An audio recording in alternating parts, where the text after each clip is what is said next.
Merci de nous rejoindre, hein. Vous êtes bien dans Direct Santé, votre émission qui vous informe sur de nombreuses pathologies, de traitements ou encore de gestes nécessaires, hein, pour préserver une bonne hygiène de vie. Aujourd'hui, hein, on parle de la grossesse et la drépanocytose, comment vivre sa grossesse en étant drépanocytaire. Donc, ce matin, je suis accompagnée de docteur Yezoumé Magnang, hein, qui est directeur du Centre national de recherche et de soins aux drépanocytaires, donc qui est avec nous pour nous parler un peu de comment se gère, hein, une femme, comment on gère une grossesse tout en étant une femme drépanocytaire.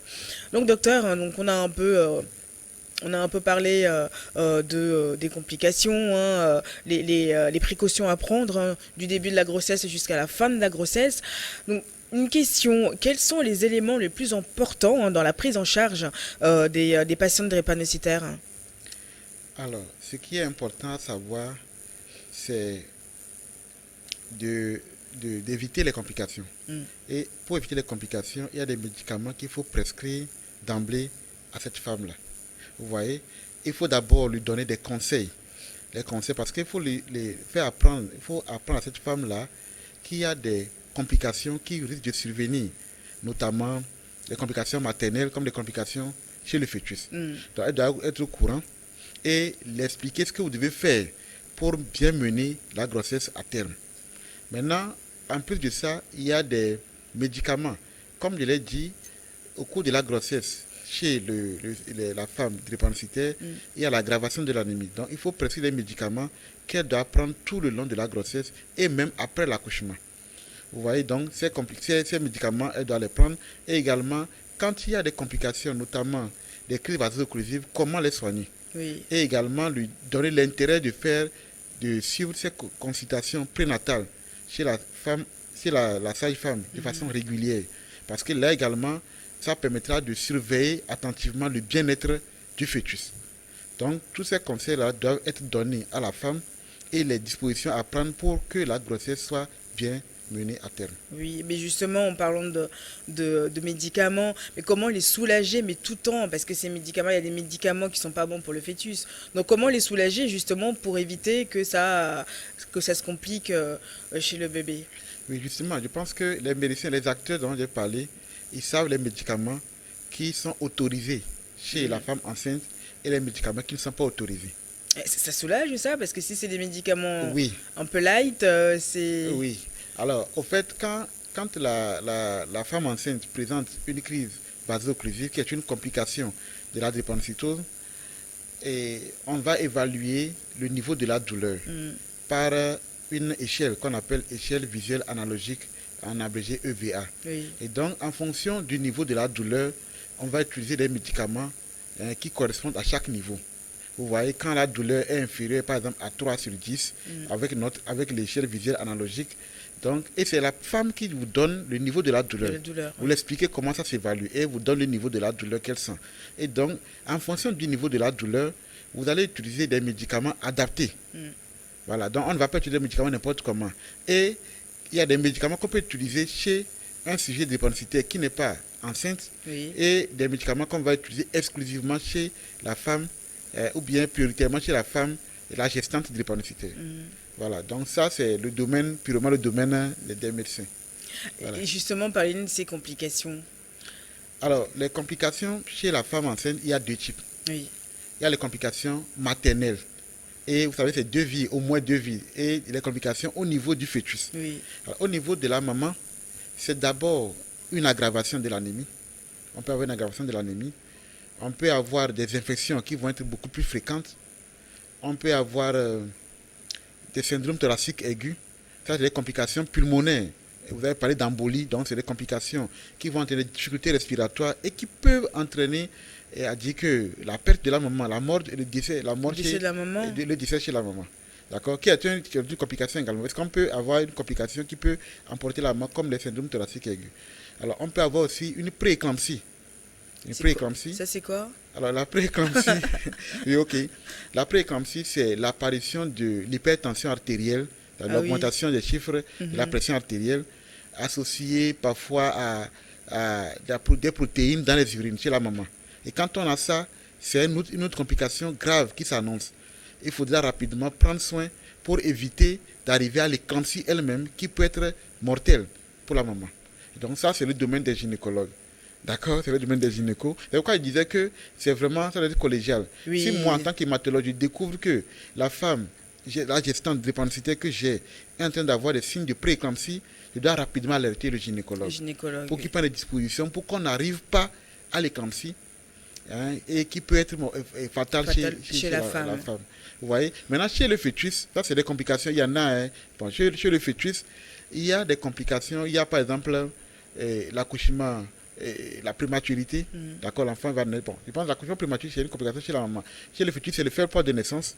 D'accord, l'enfant il naît, il est petit. Parce que avec l'anémie, il y a un retard de croissance intra-utérin. Le fœtus ne se développe pas bien. Et donc, à terme, il va naître avec un faible poids de naissance. Et le fœtus, il peut avoir une mortalité néonatale, une mortalité périnatale, une mortinatalité. Donc ça, c'est le terme aussi... Oui, très médical. Médical, d'accord. Attention. Voilà, donc, mortinatalité, c'est au fait tout ce qui est mort-né. Oui. Des fœtus qui naissent et morts à partir du 6e mois de grossesse jusqu'à 9 mois, un enfant qui meurt, un bébé, un fœtus qui est mort, on parle de mortinatalité. Donc, morti-naissance, voilà. Donc, c'est des thèmes qui sont propres à dire au jargon médical. Voilà, donc mortinatalité, mortalité néonatale, mortalité périnatale, faible poids de naissance, c'est des complications qu'on peut avoir chez le fœtus, voilà, chez le fœtus drépanocytaire. Bah, disons que tout se passe bien, la grossesse est très bien passée, qu'on accouche, mais combien de temps faut-il mettre pour pouvoir enchaîner sur un autre bébé? Alors là, c'est vraiment le domaine des gynécologues, mais je pense que il vaut mieux peut-être respecter un intervalle intergénésique de 3 ans. De 3 ans. Ça, c'est l'idéal. Surtout pour bien récupérer. Pour bien récupérer. Maintenant, je ne suis pas gynéco, c'est les gynécologues qui peuvent vraiment déterminer, qui peuvent dire exactement à quel moment ce serait vraiment bien pour une femme drépanocytaire de reprendre une autre grossesse après avoir fait un accouchement. Et je pense que tout dépend aussi du mode d'accouchement. Quand c'est un accouchement par voie naturelle, un accouchement par voie basse, je pense que l'intervalle intergénétique peut être plus court que quand c'est un accouchement par césarienne. Parce que là, il faudra mettre du temps pour que la plaie la cicatrice, la plaie opératoire, la plaie qu'on a portée sur l'utérus, se cicatrise très bien avant de porter un autre fœtus. Mais ça, c'est du domaine des gynécologues. Je ne vais pas m'aventurer sur un terrain que je ne connais pas. Donc, on a quelques questions pour vous, docteur. Donc, Madame Pauline, qui veut savoir, avec toutes les difficultés qui sont liées à la grossesse, comment vivre tranquillement, sans stress, en tant que drépanocytaise. Justement, je pense que quand le suivi est bien fait, tout se passe très bien. Sinon, nous avons conduit à des grossesses chez les femmes enceintes, et les femmes drépanocytaires, et ça s'est bien passé. Et il y en a qui ont accouché par voie basse, il y en a qui ont accouché par césarienne. Alors, à terme, il y a des examens qui doivent être faits. D'accord? On doit faire un ECG pour voir si le cœur fonctionne bien. On doit faire des examens ophtalmologiques pour voir s'il n'y a pas de complications oculaires. Voilà. Il n'y a pas de complications, aller rapidement. S'il y a des complications oculaires qui peuvent arriver. La rétinopathie. D'accord? Donc la femme peut commencer par avoir des éléments qui montrent qu'attention, il ne faut pas la laisser entrer en travail. Donc, quand tout est bien fait avec des gens qui sont avertis, des spécialistes, comme il est dit, le gynécologue met son expertise en jeu et l'hématologue aussi met son expertise. Donc les deux expertises mises en commun, je pense que ce serait bénéfique pour la femme enceinte drépanocytaire. Donc là, on évite le stress. Il faut surtout. Voilà, donc ça parce que le stress également est un facteur qui va déclencher les crises vaso-occlusives. Vous savez déjà, dès le début, si on vous dit tout ça, oui, il faut faire ça parce qu'il y aura ça comme risque. Mais déjà, le stress, on met le stress dans la tête. Et évidemment. Parce que tout le long de la grossesse, on a peur, on se dit, mais il peut se passer n'importe quoi, n'importe quand. Oui, évidemment. Ici, nous sommes en train de faire une émission, il faut dire clairement les choses aux gens. Maintenant, quand on a une gestante drépanocytaire en face de nous, on la rassure premièrement. Oui. Mais il faudra lui dire la vérité. On ne lui cache rien. Mais on lui dit, elle a fait un bon pas. Elle a fait un bon choix de choisir de se faire suivre. Parce que c'est comme ça qu'elle peut éviter, en tout cas, on peut diminuer considérablement les complications, le risque de survenir des complications chez elle. durant la grossesse. Donc, déjà, le fait qu'elle sait qu'elle est sur le bon chemin, donc ça la rassure. Parce qu'il vaut mieux se faire sûr pendant cette période gravido-puerpérale que de ne pas se faire suivre. Vous voyez, la période gravido-puerpérale, c'est la période de grossesse, de la début de la grossesse jusqu'à l'accouchement. Voilà, donc, qu'elle sait qu'elle a fait le bon choix, elle a commencé très tôt, elle fait des consultations prénatales et on surveille le bien-être maternel et le bien-être du fœtus parce qu'à travers les échographies, les examens qu'on va faire, on s'assure si le fœtus se porte bien, est-ce que la maman se porte bien. Quand tout est bien fait, je pense qu'il n'y a pas de problème, il n'y a pas de stress. Elle dit que voilà, la femme elle est contente, elle se fait que tout se passe bien, on ne peut pas pour l'accouchement, donc tout se passe bien. Voilà, donc là, on maîtrise mieux le stress. C'est ça. Donc, j'ai Madame Akoua qui veut savoir toutes les grossesses d'une drépanocytaire se passent de la même manière, aussi difficilement, quoi veut dire? Oui, alors, il y a toujours des différences d'une grossesse à l'autre. Même chez les sujets non drépanocytaires, c'est la même chose. Il y a toujours des différences. Voilà. Donc, la femme peut avoir une grossesse qui va bien se passer cette fois-ci. Et la deuxième grossesse, tout dépend. Nous, on ne sait pas. Ouais. C'est la femme qui vit, elle se vit chaque jour, au quotidien.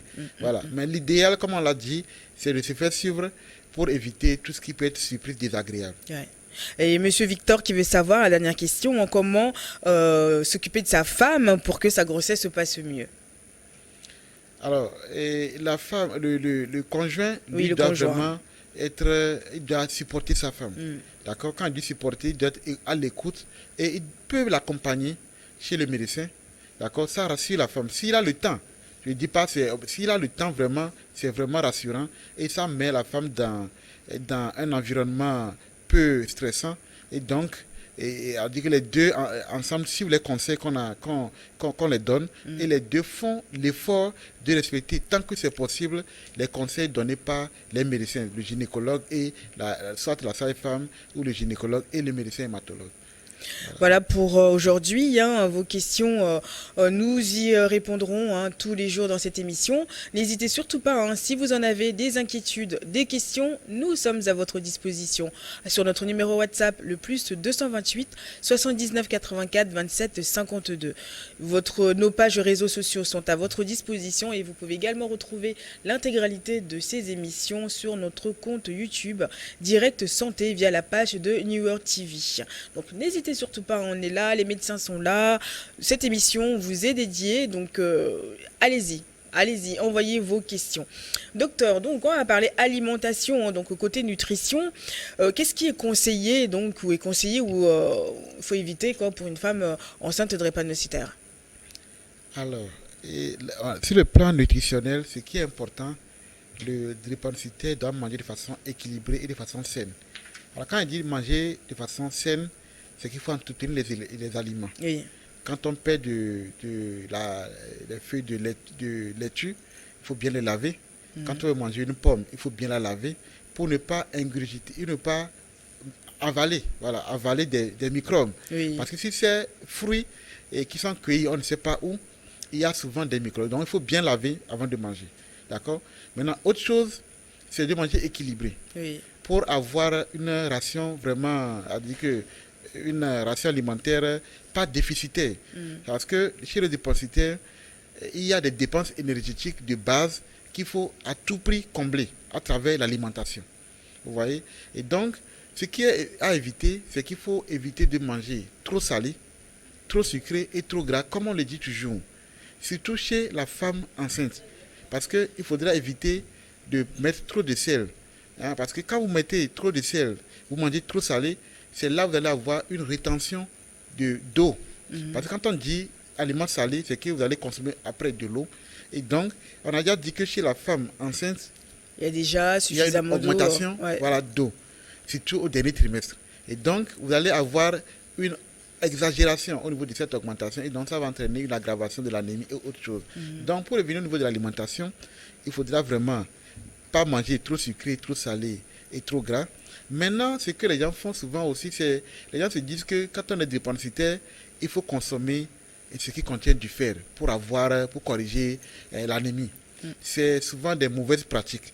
Alors, pour manger comme ça, il faudra qu'on documente, il faudra qu'on fasse une analyse qui prouve que vous avez vraiment une carence en fer et que l'hématologue et le gynécologue vous proposent de prendre ces aliments-là. Et donc, quand vous êtes bien suivi, quand le suivi est bien fait, il y a des analyses qu'on vous demande pour s'assurer de quoi vous avez besoin, c'est-à-dire quelles sont les carences possibles chez vous en termes en termes de nutriments. Et c'est en fonction des résultats de ces examens qu'on vous demandera de consommer tant et en plus ou de ne pas consommer ceci. Au niveau des médicaments, c'est la même chose. Oui. On peut prescrire une supplémentation en fer, mais très souvent, le médecin il fait une analyse de base pour s'assurer que vous n'avez pas déjà un surplus. Parce que quand vous avez déjà un surplus et qu'on vous en ajoute, ça devient pathologique. Toujours se référer à son médecin, hein. Toujours. Donc, docteur, que peut-on retenir de tout ça? Alors, si j'ai un mot de fin à dire, c'est que la drépanocytose, c'est une maladie déjà redoutable. Et quand la grossesse vient s'ajouter sur ce terrain, il faudra faire vraiment le choix de se faire suivre par des personnes spécialisées. Parce que ce qui arrive souvent, on reçoit des drépanocytaires en fin de grossesse. Et l'accouchement se passe souvent très mal. Souvent mal parce que quand la femme n'est pas préparée, la femme enceinte drépanocytaire n'est pas préparée, alors très souvent on a des dégâts parce que les complications peuvent se voir pendant la grossesse, pendant l'accouchement et même après l'accouchement. Vous voyez, il y a des complications qui sont vraiment mortelles. Ce n'est pas pour faire peur aux gens, mais quand tu parles de syndrome thoracique aigu chez une femme, une gestante drépanocytaire, il faut aller vite. Il faut aller vite. Donc, je pense que chaque femme qui se trouve dans cette situation ne doit pas rester dans l'ombre. Il faut se faire connaître. Il faut aller chez les spécialistes et dévoiler son statut que, attention, je suis drépanocytaire et je viens de constater que je suis en grossesse, je suis en aménorrhée gravidique. Et donc, qu'on démarre rapidement un suivi approprié. Et c'est un suivi mensuel. Et vers la fin de la grossesse, à partir du 7e, 8e, 9e mois, du dernier trimestre, on fait un suivi chaque 2 semaines, en fonction du tableau. S'il y a des complications et il y a une aggravation de l'anémie, on fait un suivi rapproché. On démarre un programme transfusionnel. C'est des femmes chez qui on va faire des transfusions en fonction du niveau de l'anémie. Oui. Vous voyez, donc, tout ça là, c'est important. Il faudrait que la femme sache si elle veut vraiment conduire sa grossesse à terme en toute sécurité. Un grand merci à vous, docteur. Je rappelle que vous êtes directeur du Centre national de recherche et de soins aux drépanocytaires. Un grand merci à vous pour cette campagne de sensibilisation. J'espère vous voir très bientôt dans cette émission pour continuer notre travail. C'est moi qui vous remercie plutôt pour tout ce que vous faites dans le domaine de la sensibilisation de la population. C'est vraiment important. Merci à vous. Merci à Aristide. Merci à Yves à la régie. Merci à Bruce. Je vous remercie à tous. Tous ceux qui nous suivent tous les jours dans cette émission Direct Santé. On se retrouve demain. Bonne journée à vous.